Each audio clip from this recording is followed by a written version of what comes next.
Hello, everyone. I'm very happy to have with us uh, an engineer with whom I've been in touch for some time. He works on hardware, which is not very common to see these days. Everybody is in software. But in the end, the software has got to run on something, and that's hardware. And as you see, the AI is now running on new chips and even Indian government is trying to set up fabs for chips. So hardware is as important as software and perhaps more because software can be run better only when you have good hardware. So I'm glad we have Kamesh Mullapudi with us. He's a hardware guy.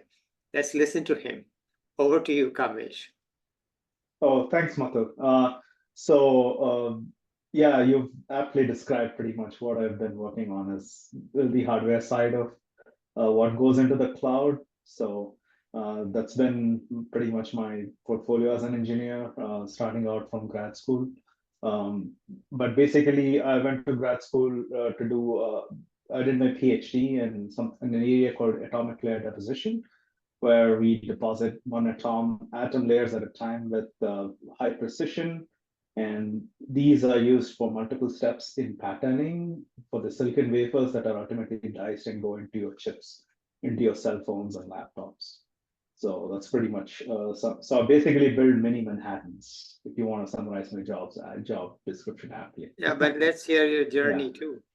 Okay. All right. I grew up as a kid in India. Been through the same grunt that most of Indian youth have been. We pretty much do our engineering first, and then we figure out what we want to do with life. So I've taken the path of engineering. I was decent at it, and I did my Bachelor of Science in National Institute of Technology, Karnataka. And then for some reason, I've always been fascinated as a kid, looking at Hollywood movies, the fascination of like being in America and, sitting at a table with people from different walks of life, different backgrounds. So that has, held an appeal for me, and that drove me to come to America and do my graduate school here, where I specialized in the so-called field of material science and electronics, and the job that I'm doing right now. So that's kind of a summary of my journey so far in short. Well, don't be afraid to tell us in detail. Summaries Okay. are fine, but they don't reveal your personal side or the twists and turns in life. And Okay. Yeah. yeah, so let's have it. Okay. Okay. Uh, so if you say it was twists and turns, there have been many twists and turns, not in specifically with respect to my career, but with the kind of approach I've generally dealt with, with problems that have been dealt with in life and etc. So that has changed. And definitely one of the things that has changed significantly for me was coming to the US in that regard, where I was exposed to different ideas and different thought processes, and that has always made me question things. And I think basically rebuild the bedrocks of my life through questioning and skepticism, and it's helped me. And part of my training as an engineer was also scientific training, so kind of fed into the later stages of my life, where that influenced how I lived my life and the kind of problems I've tackled on as well. So yeah, But this is all very vague talk. We don't yeah, understand. absolutely, yeah. So tell us So in some right, example or something. Otherwise, we right. don't understand what you're saying. Absolutely.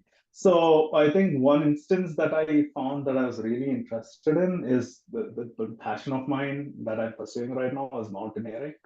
So as a kid in India, I wouldn't have even imagined like climbing mountains, and but now here as we speak, I'm preparing for an expedition in the Himalayas coming up in 2 months.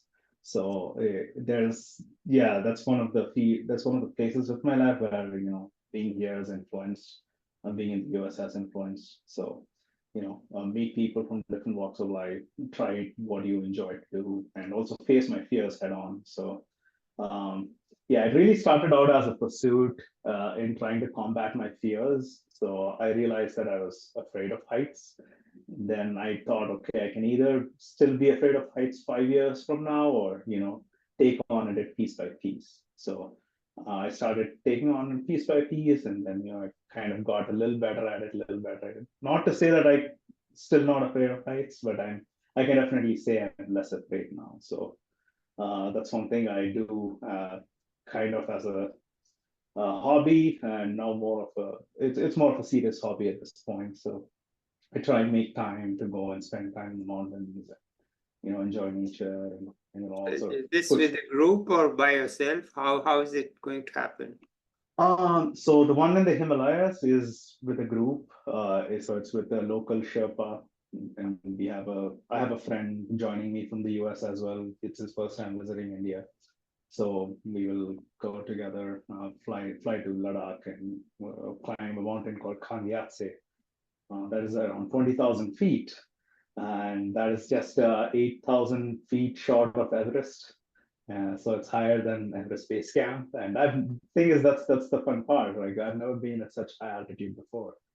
So a lot of it is training and preparation, and a lot. And many of the times when you're taking on challenges like these in your life, you have to kind of do these alone, and you need to kind of leverage on what your experience is, and you need to know when to turn back. You need to know what your limits of your body is. But the reason why I'm doing this is I want to test my physical limits. Basically, I'm curious to know what I'm capable of. So have you been training at some heights or not at all? Absolutely. Yeah, yeah. Actually, this weekend, like a couple of days ago, I was in Flagstaff, where I summited a mountain called Humphreys Peak that was around 13,000 feet. And I did that driving from Phoenix, where I live, which is at sea level, the same day morning, and then climbing up the mountain, and then coming back up. So, yeah, there's been a lot of training happening. I try to train here in local mountains here in Phoenix. It does get really hot at this time of the year, which is around 110. So it's not a joke, but I still try and wake up at 4 a.m. and try to train there in the morning almost every day, and then come back in the evening in the gym, work out. So yeah, it's definitely been a mental challenge for sure. Training for this mountain, living in Phoenix. Yeah. Okay. Do you have any sense of where India stands in the hardware, in the chips, transistors, semiconductors field right now? I, I can give my opinion on it. Yeah, So let's have it. there's not there's not a whole lot of, so at least from where I am working from, I can see that India isn't still a major player. But again, the kind of technologies we work on are pretty cutting edge and state of the art. So what I specifically focus on is our technologies that come in the 4 years down the line, that are still not in production. So the layers that I work on come like 4 or 5 years down the line. So when we and I work in a company where we actually sell tools and products to these giant fabs such as Intel, TSMC, Samsung. These are generally called the big three fabs for a reason, because they churn out most of the chips that go into pretty much every laptop, cars, cell phones, servers, etc. in the world. And those are our big customers, and we along with our competitors try and get business with them for the latest technology nodes. And our discussion is always about getting business with those fabs, and those fabs are strategically located in places where they can protect their intellectual property. So that becomes a very, very important name in this particular game as intellectual property. So Yeah. In terms of India, we do have some design centers, not with our company, but uh, there are competitors, but they are more designs. And the reason why India isn't talked about, especially in terms of semiconductor manufacturing on the scale yet, on a par with China, US, Japan, Korea, etc., the big Asian nations, is because we still don't have the framework and the ecosystem that is required to build state-of-the-art cutting semiconductor chips. Okay, now my understanding is that Mhm. the company in Taiwan is one of the leading companies, right? What's it called? It is the leading company right now, TSMC. Yeah, TSMC, it is the yeah, leading it company, is the leading company. Yes, right? yes, It is ahead of yeah, everybody else, and absolutely. Yeah, it is an amazing story how they built it up. yeah, that is an interesting story. So its founder, I'm not sure exactly what his name, Morris Chang. So he used to work in Texas Instruments, and Yes, he had this revolutionary idea back at the time, when Intel and IBM, Motorola, these were the giants then. Uh, so they were making their own designs, their own chips, their own laptops. So one company was engaged in pretty much everything: the design of the chip, the manufacturing of the chip, and the manufacturing of the end products. And this guy comes out and says, this is not sustainable in the long term, and we need to try and specialize in what we can do specifically, that is manufacturing. And what he does, he goes to Taiwan and he tries to get venture capital and other funding, and sets his own company, which is TSMC, and just focuses on pure play semiconductors. So it is basically, for people who are not aware of the concept of pure play, it is you have a fab and other customers, they come to you with their designs, and all you do is focus on the process technology, right. is to shrinking the transistors, and just giving them the products that they deserve. So you focus on getting really good at what you do. So what happened is, in the late 1990s and 2000s, early 2000s, Intel started doing everything together, but they started to realize that it was way too much for them, especially with the growing complexity of the scaling and the transistors and the nodes that are coming up. Every Moore's law, every time you're trying to shrink it, you need a lot of resources. Every time you go to a different process node, it gets very complicated. So Intel was not able to successfully focus all of its efforts on this fabrication. And being in the US did not also help it in terms of cost, in terms of labor. So they found that going through, being in an IDM, which is an integrated development manufacturer model Yeah, that they yeah, were so far, yeah, that is not successful. yeah. So um, that's how TSMC grew to be the behemoth that it is today, Yeah, surpassing Intel in terms of chip fabrication capacity. yeah, yeah. So, yeah. Yeah, I mean, Intel, we used to see Intel inside in every Yeah, laptop, and then suddenly it was not affordable because they were just charging too much, right, right. and where is Nvidia getting? Nvidia is making its own chips, or they are buying from TSMC? What's the story there? So this is the spin-off, interestingly. So as TSMC specialized in what they really did, is making the chips, other companies realized, hey, we have this guy who can makes chips for us, at a reasonable cost. So we can just focus on what we are good at, is the design Right, aspect of it. right, right. So all these companies such as Qualcomm, Broadcom, which make the antennas that go into your phones, they focused on just that sort specific part of their design and became really successful. And NVIDIA is one of the similar companies which also focused on graphics chips. It started out as a graphics chips for gaming mostly. Yeah, So you would see NVIDIA chips come out in your, gaming laptops that people would buy to try and yeah, get the best in games. yeah. But it just focused on the design part of it, and then outsourced the manufacturing to TSMC and in some cases Intel. So yeah, that's Okay. how they grew to be the big company Yeah. they are now. I mean, to an economist, specialization, this is Right. what Adam Smith wrote long Absolutely, ago. right? Yeah, So yeah. we understand specialization and Mhm. economies of scale. They got the scale now. Yeah, And for many years, I think they will be the dominant force. And even China can't compete with them, in terms of I mean, you read all about TSMC, it's all over the place because absolutely. You'd be they surprised though, you'd be surprised. China is actually a very big, it's a silent customer for us. okay, Uh, because um, technically, there are things that we are not supposed to trade with China, but they're still a huge component of our revenue. And Yeah. while they are still not at the state of the art, they're catching up apparently. So a lot of our tool sales and our competitor tool sales are actually going to, I mean, Chinese companies, and so, especially the older versions of the tool sales, which are not like Yeah. super IP protected, etc. So Okay. Any tips you have for young people? in general or specific? Whatever. It's whatever is on your mind in your Oh, I mean, just don't be afraid to be who you are. I mean, I think there's a lot of, at least growing up in India, I found that people like to follow the crowd and do what people tell, or the elders tell you and stuff. And while there is wisdom in a lot of things that people tell you, always learn to question.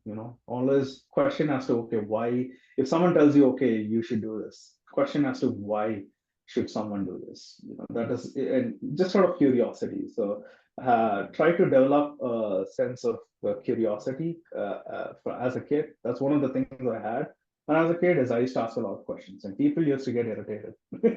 So yeah, people used to either say, "Oh, God did it," or this thing happened, or they're like, "Oh, don't bother me." But I said, I don't know where I learned this quote, but they say a child asks a lot of questions, and a child who becomes an adult and still asks questions becomes a scientist. So exactly, that's what we do. We're like children, essentially. Okay. All We're right. still asking. You don't be afraid to ask questions. Don't Just because you think you know everything doesn't mean you still know everything. There's still what you know yesterday until yesterday could still be, largely untrue today. So So, always have healthy skeptic mind.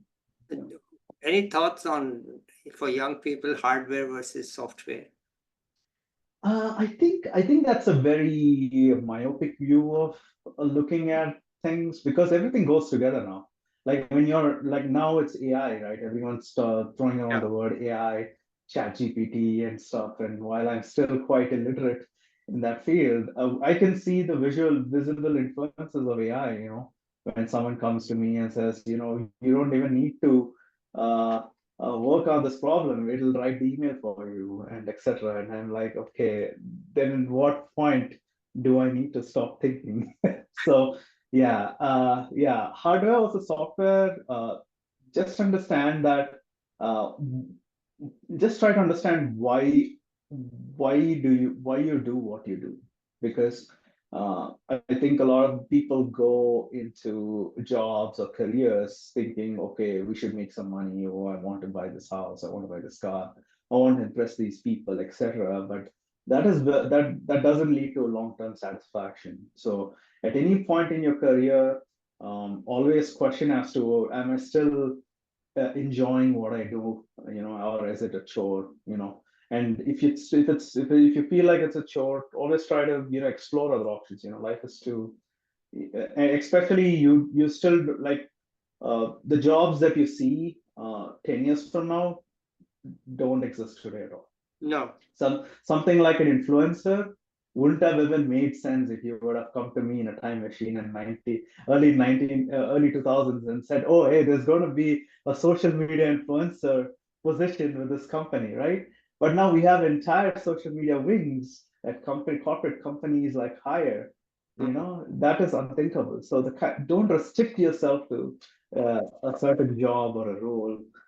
Always try to explore, be fluid, think outside the box, dare to ask questions, you know.